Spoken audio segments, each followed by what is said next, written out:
Question number 3 देख लेते हैं।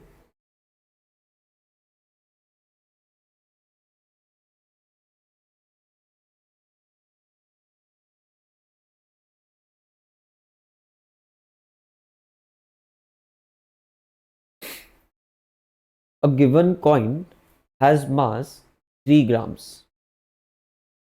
Calculate the nuclear energy that would be required to separate all the neutrons and protons. मतलब क्या करेंगे कि जो कॉइन है, जिस भी मटेरियल का है वो नीचे दिया हुआ है, जो कॉइन है उसके हर एटम का हर न्यूक्लियन, मतलब सारे न्यूट्रॉन्स और प्रोटॉन्स को अलग अलग करेंगे। अब हर एटम के अंदर जो न्यूट्रॉन जुड़े हुए हैं, न्यूक्लियॉन्स जुड़े हुए हैं, that is protons and neutrons, वो कुछ बाइंडिंग एनर्जी से जुड़े हुए हैं, तो उनको अलग करने के लिए वो बाइंडिंग एनर्जी बाहर से सप्लाई करनी पड़ेगी। तो अब क्या करोगे, बाइंडिंग एनर्जी निकालोगे और जितनी बाइंडिंग एनर्जी है ऑब्वियसली आपको उतनी सप्लाई करनी पड़ेगी सबको अलग अलग करने के लिए। कॉन्सेप्ट समझ में आया? थोड़ा सा यहाँ पे मोल कॉन्सेप्ट भी लगेगा। मैं क्वेश्चन पूरा पढ़ देता हूँ पहले। A given coin has mass 3 grams. Calculate the nuclear energy that would be required to separate all the neutrons and protons from each other. सारे एटम्स के अलग अलग है ना, उसमें इलेक्ट्रॉन्स की एनर्जी कैलकुलेट नहीं करनी है। For simplicity assume that coin is entirely made up of copper, और कॉपर कौन सा? 63 कॉपर, जिसमें 29 प्रोटॉन्स है और 63 माइनस 29 न्यूट्रॉन्स है। और कॉपर का हम लोगों को एटॉमिक मास दे रखा है ये।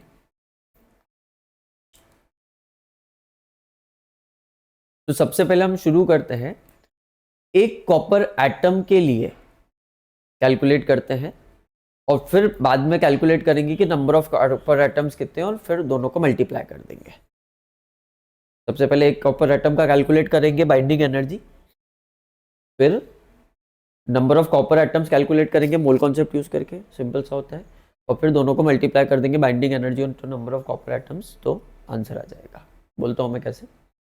एक कॉपर एटम का मास, एक कॉपर एटम में जो सब एटमिक पार्टिकल्स हैं सबसे पहले उनका मास निकालेंगे। आपको कहानी पता है, पहले 2 क्वेश्चन में डिस्कस की है। तो एक कॉपर एटम का मास निकल के आया इतना। अब इसको हम लोग माइनस करेंगे किससे? कॉपर एटम के मास से। एक कॉपर एटम के सब एटमिक पार्टिकल्स का मास निकल के आया 63.52153, और इसको हम सब्सट्रैक्ट करेंगे कॉपर एटम के मास से, जो कि थोड़ा सा कम होता है 62 पॉइंट इतना। तो डेलम हमको निकल के आया अच्छा खासा 0.591। ये जो डेलम की यूनिट है ये काय में है? यू। ये जो यूनिट है ये यूनिफाइड मास यूनिट में है। मैं बार बार रिपीट कर रहा हूँ, जब बाइंडिंग एनर्जी का जो बेसिक फॉर्मूला होता है, binding energy is equals to del M T square, वहाँ पे डेल एम रहता है केजीज में और बाइंडिंग एनर्जी निकल के आती है जूल्स में, that are your SI units.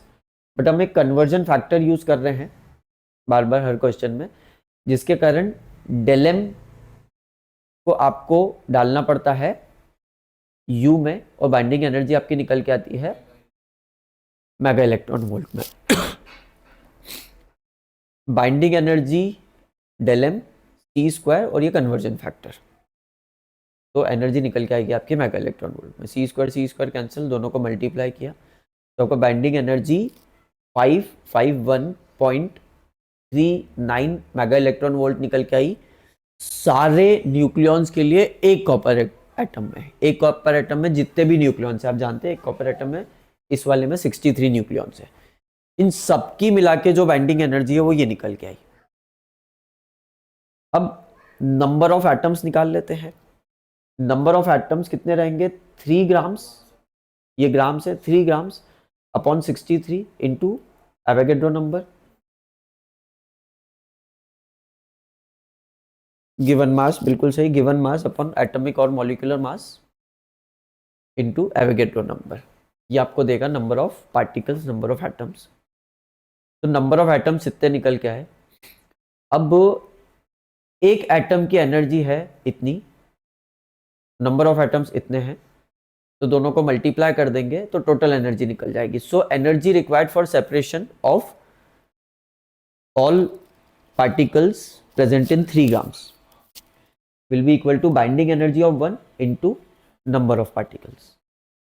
The binding energy of 1 into number of particles, इसको solve करोगे तो 1.6 into 10 to the power 25 micro electron volt है। इसको करना पड़ेगा क्वेश्चंस को, तभी बनेगा।